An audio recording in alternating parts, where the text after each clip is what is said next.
नमस्कार, pinnacle online coaching में आपका स्वागत है। मैं हूं मोहित सिंह मार और आज हम करेंगे रीजनिंग का पेपर और पेपर कोड है हमारा 904। हम करेंगे 28 अगस्त इवनिंग शिफ्ट पेपर 2016। प्रश्न 1, हमें दिए गए विकल्पों में से शब्द अक्षर संख्या को चुनना है। यहाँ पे दिया गया है सिर मानव शरीर। जिस तरह सिर मानव शरीर का एक अंग है, एक भाग है, उसी तरह दिए गए विकल्पों में से हमें पता लगता है कि वृत्तांश, जिसको हम आर्क बोलते हैं, वृत्तांश वृत्त का एक ही भाग होता है। इसलिए इसका सही उत्तर क्या होगा? ऑप्शन ए, विकल्प 1। प्रश्न 2 में हमें दिया गया है PZQW NXOU FISK। हमें बताना है कि इससे आगे क्या आएगा। अगर आप यहाँ पे देखें, P जो है इंग्लिश अल्फ़ाबेट में 16वें स्थान पर आता है, इसी तरह N जो है 14वें स्थान पर आता है। यहाँ पे हमें पता लगा कि ये 16वें स्थान पर था, ये 14वें स्थान पर था, हमने यहाँ पे 2 इसमें से कम किया है। इसी तरह हम देखें तो F जो है 6ठे स्थान पर आता है, इसमें से अगर हम 2 करें तो हमें मिलता है 4थे स्थान का अक्षर जो होता है D, और D सिर्फ विकल्प 3 में दिया हुआ है, हमें आगे देखने की जरूरत नहीं है। विकल्प सी हमारा सही उत्तर होगा। प्रश्न 3 में 7, 19, 10 हमें बताना है कि यहाँ पर क्या आएगा। यहाँ पर देखिए, अगर आप 7 को 2 से गुना करके उसमें 5 जोड़ देंगे तो आपको उत्तर मिलेगा 19। इसी तरह 10 को 2 से गुना करने के बाद अगर आप उसमें 5 जोड़ेंगे तो आपको सही उत्तर मिलेगा 25। प्रश्न 4 में हमें विषम शब्द युग्म छांटना है। यहाँ पे हमें दिया हुआ है बिगर, फास्टर, ग्रेटर और टॉलर। आप देखिए कि बिगर, ग्रेटर और टॉलर ये तीनों जो है साइज से रिलेटेड है, बट जो फास्टर है वो स्पीड से रिलेटेड है, इसलिए ये जो है बाकी तीनों से अलग है। प्रश्न 4 में भी हमें विषम युग्म छांटना है। यहाँ पर हमें 4 विकल्प दिए हुए हैं। अगर आप इन चारों विकल्पों को ध्यान से देखेंगे, हम इनके पहले 2 अक्षर लेते हैं। ए जो है पहले स्थान पर आता है, ई जो है 5वें स्थान पर आता है, इन दोनों के बीच अंतर हुआ 4 का। इसी तरह बी दूसरे स्थान पर आता है, एफ जो है 6ठे स्थान पर आता है, अंतर हुआ 4 का। सी तीसरे स्थान पर होता है, जी 7वें स्थान पर होता है, यहाँ भी अंतर 4 का ही है। पर आखिरी विकल्प में एफ जो है 6ठे स्थान पर होता है, डी 4थे स्थान पर होता है, यहाँ पर अंतर है 2 का, इसलिए ये विकल्प बाकी तीनों से अलग है, भिन्न है। प्रश्न 6 में यहाँ पर भी हमें विषम शब्द अक्षर युग्म छांटना है। यहाँ पर आप देखिए, अगर आप 45 को 3 से गुना करें और उसमें 5 जोड़ दें तो आपको उत्तर मिलेगा 140। इसी तरह आप अगर 35 को 3 से गुणा करें, उसमें 5 जोड़ दें तो आपको उत्तर मिलेगा 110। यहाँ पर अगर हम 30 को 3 से गुणा करते हैं और उसमें 5 जोड़ते हैं तो हमें मिलता है 95, और 25 को अगर हम 3 से गुणा करके उसमें 5 जोड़ें तो हमें उत्तर मिलता है 80। तो सिर्फ इस विकल्प को छोड़कर बाकी सभी विकल्प एक ही फार्मूले को, एक ही तरीके को फॉलो कर रहे हैं, इसलिए जो विकल्प सी है वो बाकी तीनों से भिन्न है। प्रश्न 7 में निम्नलिखित शब्दों को शब्दकोश में दिए गए क्रम के अनुसार हमें लिखना है। सबसे पहले देखो, यहाँ पे आता है एफ, सब में एफ दिया हुआ है। उसके बाद ए दिया हुआ है दूसरे, तीसरे और चौथे में। उसके बाद हम देखेंगे शब्दकोश में पहले कौन सा अक्षर आता है। ए के बाद हम देखें तो यहाँ पे है बी, यहाँ पे है एन और एस, तो सबसे पहले आएगा ए के बाद बी। इसका मतलब क्या हुआ कि सबसे पहले 4 आएगा, 4 दूसरे और तीसरे विकल्प में है, बाकियों को हम काट सकते हैं। उसके बाद 2 और 3 में से हमें देखना है, ए के बाद एस है, यहाँ ए के बाद एन है, इससे ये साफ हो जाता है कि पहले 3 नंबर आएगा। तो पहले 3 विकल्प 3 में ही है, इसलिए ये हमारा सही उत्तर होगा। अगले क्वेश्चन पर चलते हैं। प्रश्न 8 में हमें अक्षरों का कौन सा समूह खाली स्थानों पर क्रमवार रखने से दी गई श्रृंखला को पूरा करेगा। इनको करने के लिए सबसे पहले आप इनको गिनो, सबको, खाली स्थान और जो दिए गए हैं उनको। यहाँ पर हम गिनते हैं तो 1 2 3 4 5 6 7 8 9 10 11 12 13 14 15। टोटल यहाँ पर कितने हैं 15। इसको हम तोड़ देते हैं। इसको तोड़ना आसान रहेगा 3 के ग्रुप में, 3 के समूह में या 5 के समूह में, पर 5 का समूह बड़ा हो जाता है, इसलिए पहले हम 3 के समूह में इसको तोड़ते हैं। 1 2 3 1 2 3 1 2 3, हमने 3 के समूह में इसको विभाजित कर दिया। अब अगर आप देखें यहाँ पर दूसरे स्थान पर डी है, यहाँ पर भी दूसरे स्थान पर डी है, यहाँ पर भी दूसरे स्थान पर डी है। इससे हमें एक यहाँ से आइडिया मिल जाता है कि बाकी 2 में भी दूसरे स्थान पर क्या आएगा, डी आएगा। उससे हम ट्राई कर सकते हैं। अब हमें यहाँ पर अगर डी फिल करते हैं तो एक श्रृंखला मिलती है ए डी सी। इसी तरह हम इसको अब पूरा कर सकते हैं ए डी सी। तो हमारा उत्तर होगा डी डी ए सी। प्रश्न 9 में हमें बताना है श्रृंखला में अगला नंबर क्या आएगा। यहाँ पर देखिए ये एक अल्टरनेटिव सीरीज है जिसको हम कह सकते हैं कि हम एक के बाद एक छोड़कर अगर चलेंगे तो ये सीरीज हमें सही उत्तर देगी। जैसे यहाँ पर 5 के बाद क्या है, 1 छोड़कर 6, 1 छोड़कर 7। इसी तरह 1 के बाद यहाँ पे 2, यहाँ पे 3, तो यहाँ पे क्या आना चाहिए 4। ये हमारा सही उत्तर होगा। प्रश्न 10 में P और Q बहनें हैं। यहाँ पर अगर मैं बनाऊं P और Q बहनें हैं, R और S भाई हैं। R और उसका भाई है S, R और S दोनों भाई हैं। P की लड़की R की बहन है। P की जो लड़की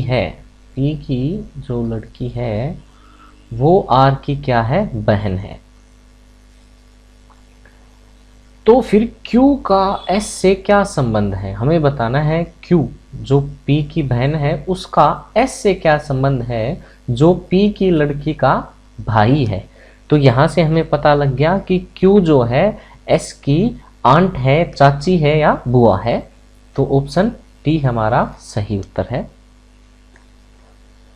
प्रश्न 11 में एक आदमी की आयु 32 वर्ष थी जब उसके पहले बेटे का जन्म हुआ। जब उसका बेटा 7 वर्ष का था उसकी पत्नी की आयु 35 वर्ष थी। तो माता और पिता की आयु में अंतर बताइए। हम देखें यहाँ पर अगर पत्नी की आयु कितनी है 35 वर्ष, जब उसका पुत्र है 7 वर्ष का, तो यहाँ पर अगर हम ये देखें कि उसके पति की आयु कितनी होगी। जब उसका पुत्र पैदा हुआ था वो 32 साल का था, अब उसका पुत्र 7 साल का है, तो अब उसकी आयु कितनी है 39 साल। हमें बताना है कि माता और पिता की आयु में अंतर कितना है, तो उनकी आयु में अंतर कितना है 4 साल का। प्रश्न 12 में हमें वह शब्द चुनना है जो दिए गए शब्द के अक्षरों का प्रयोग करके नहीं बनाया जा सकता। अगर आप विकल्प देखोगे तो विकल्प 3 में आपको यहाँ R लिखा हुआ मिलेगा, जो इस दिए गए शब्द में कहीं पर भी नहीं है, इसलिए ये नहीं बनाया जा सकता। प्रश्न 13 में यदि RATION को कोड भाषा में ये लिखा जाता है तो हमें बताना है LEOMVER को कैसे लिखेंगे। यहाँ पर आप देखिए R के लिए कोड यूज किया गया है O, A के लिए कोड यूज किया गया है X।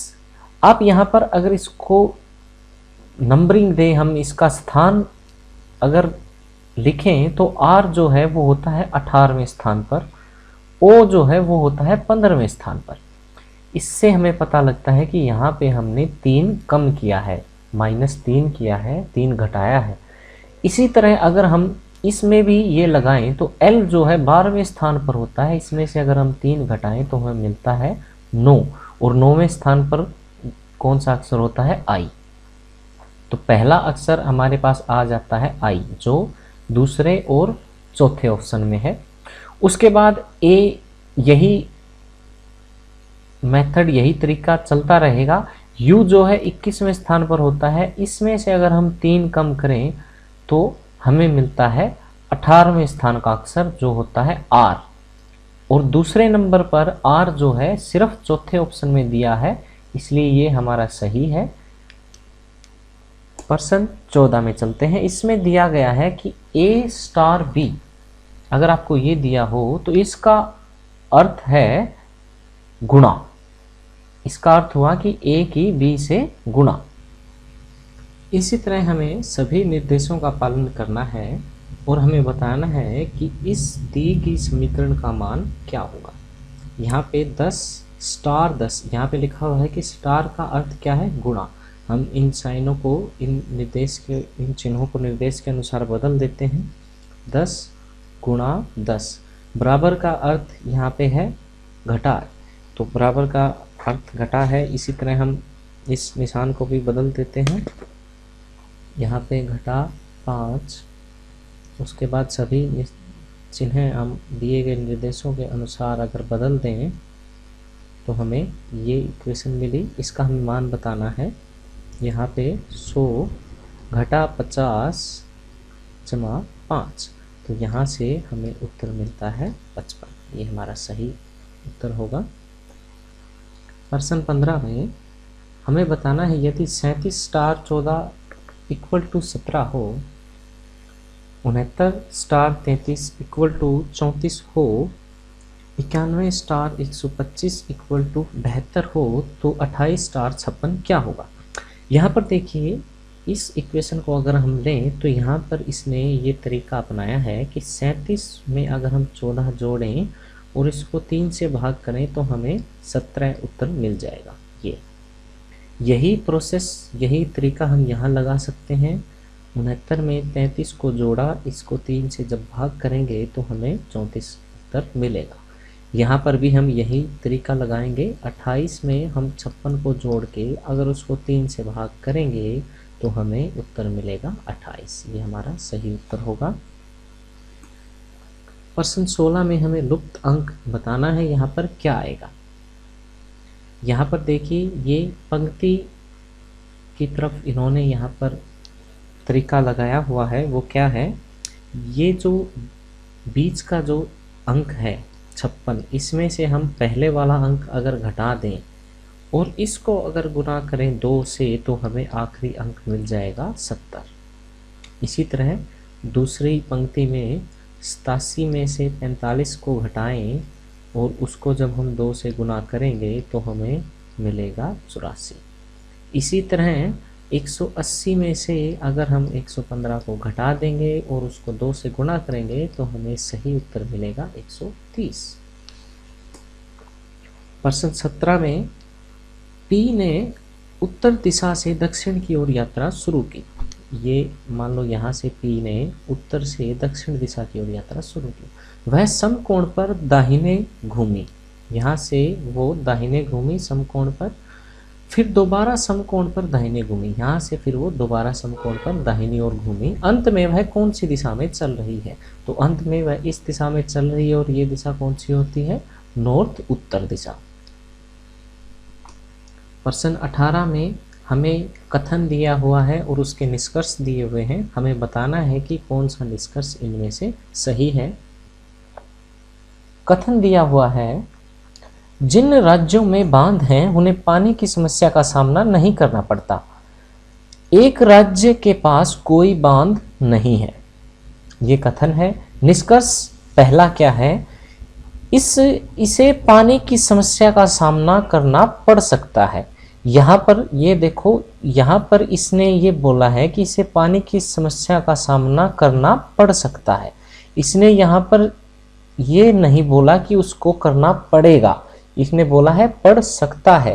तो ये जो कथन है यहाँ दिया हुआ है कि एक राज्य के पास बांध नहीं है और जिनके पास बांध है उन्हें पानी की समस्या नहीं होती। इसका मतलब जिस राज्य के पास नहीं है बांध उसको पानी की समस्या का सामना करना पड़ सकता है, ये सही है। दूसरा निष्कर्ष है, बांध पानी की समस्या का समाधान करते हैं। ये साफ साफ कथन में लिखा हुआ है कि जहां बांध है उन्हें पानी की समस्या नहीं है, इसका मतलब पानी की समस्या का समाधान बांध करते हैं। हमारा उत्तर क्या होगा कि निष्कर्ष 1 और 2 दोनों सही हैं। प्रश्न 19 में हमें बताना है कि दिए गए चित्र में कितनी त्रिभुज हैं। यहाँ पर देखें, अगर मैं पहले सिर्फ इस छोटी त्रिभुज को लूं तो यहाँ पर इस त्रिभुज में कितनी त्रिभुजें बनेंगी। एक तो ये जो कंप्लीट त्रिभुज है पूरी ये बनेगी। उसके बाद एक ये छोटी त्रिभुज और एक ये छोटी त्रिभुज, पूरी यहाँ पर 3 त्रिभुजें बन रही हैं। यही आकृति हमें नीचे दिखाई दे रही है, 3 त्रिभुज इसके अंदर बनेंगी। उसके बाद ये जो कोने पे छोटी त्रिभुज हैं, अगर हम इनको काउंट करें तो 4 त्रिभुज हमें यहाँ पर दिखाई दे रही हैं। उसके बाद अगर मैं इसको नाम दूं कोई भी, जैसे मान लो A, B, C और D, हम अगर देखें तो एक ये जो बड़ी त्रिभुज हमें दिखाई दे रही है और एक बड़ी त्रिभुज ये दिखाई दे रही है। 2 हमारे पास बड़ी त्रिभुजें हैं और ये जो मैंने नाम दिए हैं यहाँ पर देखें ACB, एक त्रिभुज यहाँ पर है और ACD एक इसके विपरीत दिशा में है। 2 हमें त्रिभुज ये दिखाई दे रही हैं ACB और ACD। अब अगर हम देखें कि कुल त्रिभुज कितनी हुई, हमें मिलता है कि कुल हमारे पास 14 त्रिभुजें इस चित्र में दी हुई हैं। प्रश्न 19 में हमें वह आरेख बताना है जो निम्नलिखित श्रेणियों के बीच सही संबंध दर्शाता है। संबंध हमें बताना है दिल्ली, श्रीलंका और एशिया के बीच। हमें पता है कि एशिया जो महाद्वीप है उसके ही अंदर श्रीलंका और दिल्ली दोनों आते हैं, पर दोनों अलग अलग हैं। श्रीलंका एक देश है, दिल्ली भारत की राजधानी है। तो यहाँ पर जो बड़े वाला जो सर्कल है, गोला है, वो एशिया को दिशा दर्शाता है, छोटा है वो दिल्ली को और दूसरा जो है श्रीलंका को। ये हमारा सही उत्तर होगा। प्रश्न 21 में कौन सी उत्तर आकृति प्रश्न आकृति के प्रतिरूप को पूरा करती है। अगर हम प्रश्न आकृति को देखें तो चारों किनारों पर हमें एक ये रेखा दिखाई देती है, इसका मतलब यहाँ पे भी ये रेखा आएगी।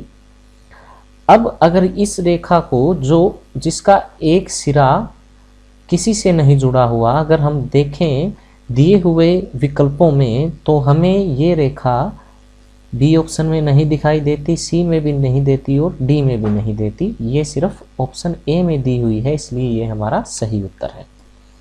प्रश्न 22 में कौन सी उत्तर आकृतियों में से वो आकृति है जिसमें प्रश्न आकृति निहित है। ये प्रश्न आकृति दी हुई है। यहाँ पे आपको इन सभी विकल्पों को ध्यान से देखना है और जब आप ध्यान से देखोगे तो आपको मिलेगा यहाँ पर प्रश्न आकृति कुछ इस तरह है। मैं आपको इसको थोड़ा सा बड़ा करके दिखाता हूँ। प्रश्न आकृति जो दी हुई है वो हमारी इस तरह है। ये जो प्रश्न आकृति है ये हमारे विकल्प 4 में निहित है। यहाँ पे आप ध्यान से देखिए, यहाँ पे ये प्रश्न आकृति निहित है। ये हमारा सही उत्तर होगा। प्रश्न 23 में किसी कागज को प्रश्न आकृति में दिखाए अनुसार मोड़ा जाए और काटा जाए तो उत्तर आकृति कैसी दिखाई देगी। ये हमने पहली बार इसको ऐसे मोड़ा है, दूसरी बार इसको फिर से मोड़कर यहाँ से हमने कट बनाए हैं। तो हमें बताना है कि उत्तर आकृति कैसी होगी। उत्तर आकृति आपको साफ नहीं दिखाई दे रही है, मैं आपको बताता हूँ यहाँ पर, इसलिए मैं आपको यहाँ बना के बता देता हूँ। ये मान लीजिए हमने इसको इस तरह काटा, जब मैं इसको एक बार यहाँ से खोलूँगा तो क्या होगा, ये जो कट हैं ये हमें यहाँ दिखाई देंगे इस तरह, और यहाँ पे जो हमने कट लगाया था वो हमें इस किनारे पर दिखाई देगा। उसके बाद जब इसको पूरी तरह दोबारा खोला जाएगा तो ये सेम जो कट हैं वो अपने को दोबारा से दूसरी साइड पे दिखाई देंगे इस तरह से। तो जो उत्तर आकृति होगी वो हमारी इस तरह की होगी। ये ऑप्शन बी में हमें दी हुई है। प्रश्न 24, यहाँ पे एक दर्पण को MN रेखा पर रखा गया है और MN रेखा पर दर्पण रखने के बाद हमें बताना है कि ये प्रश्न आकृति है, इसका सही प्रतिबिंब क्या होगा।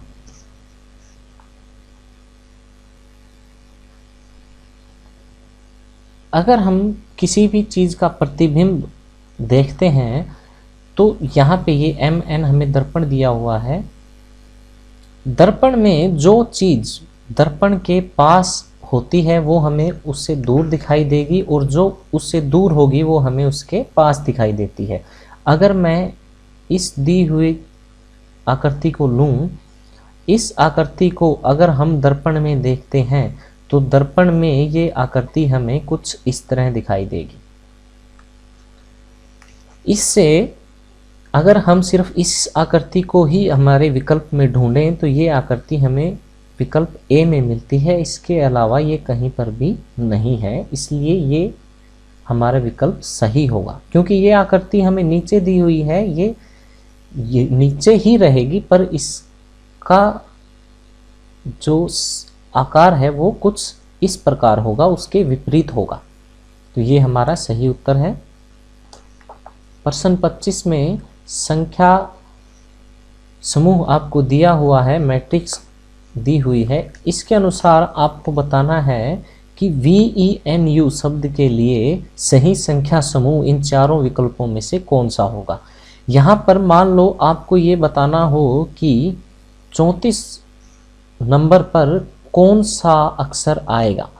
ये आपको तरीका मैं बताता हूँ कि 3 जो है यहाँ पे वो दर्शाता है पंक्ति को, रो को, और 4 जो है वो दर्शाता है स्तंभ को, कॉलम को।